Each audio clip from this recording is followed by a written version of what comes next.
Hey guys, I hope you've had a great week and a great reading week. I know I have. This week was actually my last ever week of school. Obviously I have to go in for exams and things, so June will still be pretty busy and I'll still be going to school, but I officially am no longer a student. So as I'm taking my exams in June, I won't have a lot of time and I won't be spending a lot of time out of the house. I'll be spending a lot of time in my room, revising, really only leaving either for work or for exams. So I've got a far less ambitious TBR this month than I would normally have. So let's get into it. The first couple of books I actually bought from my old school library, and that's a school I left 2 years ago after my GCSEs. And the first of these is Paradise End by Elizabeth Laird? Lord? I don't know. That. Yeah.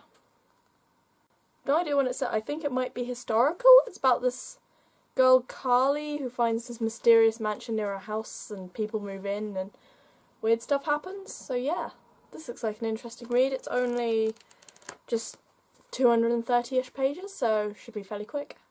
It's fairly fun. The other book I got is actually now out of print. It was really unpopular, even in the school library. It was actually being sold off because no one ever read it. So was this, which is why it's in such excellent condition.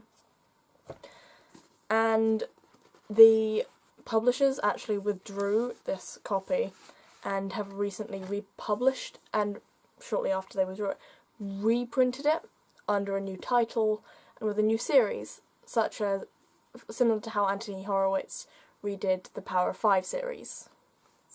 The original book was Devil's Doorknob and then withdrawn and it was republished as Ravensgate. So, yeah. And that book is Boy Nobody by Alan Zadoff, who is... Boy Nobody is about this kid. He's really called that. We don't know his name, he's just called Boy Nobody. He's perennially the new kid, he moves around, he's a perfect assassin. And that's everything we know. Something horrible goes wrong this time that's different, and there's beautiful, pretty edges, and I just really like the cover. It's got all these little details, and it's got little shiny bits. It's so cool. I wanted to read this book for so long, and then suddenly it vanished off the shelf. And I didn't know why, and it turned out it was because it was being sold for 10p, so I grabbed it. Yeah, but I've had both of these books for 2 years, so they really need to get read. I have ones I've had for longer, but it's the first in a series and I really don't want to read it, so... Okay, the next book has been on my shelf for around 1.5 years, and that... It's not something I would normally read in spring, but I usually find this sort of book to be quite a quick read. That's The Other Boleyn Girl by Philippa Gregory. I've read several of Philippa Gregory's other books, The White Queen, The Red Queen, and the first 3 books in her Changeling series, all of which I really loved. And I've heard great things about this one.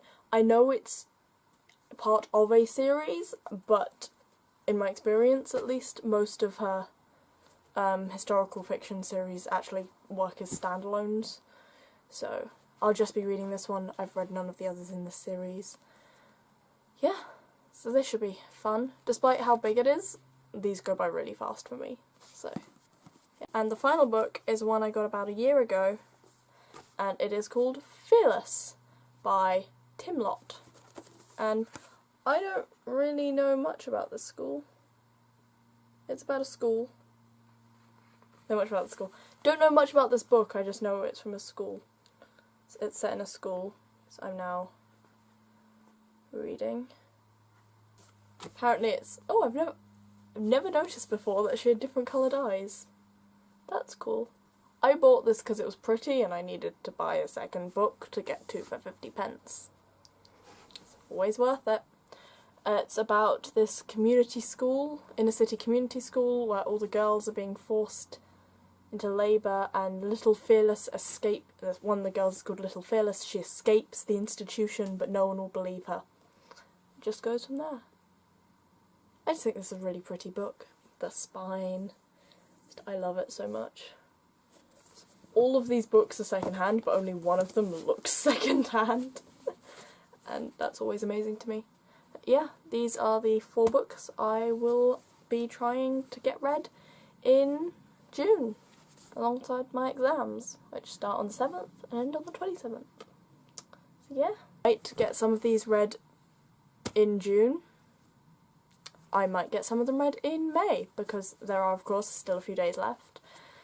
But we'll see how that goes. I hope you have a great week and a great reading week, and goodbye!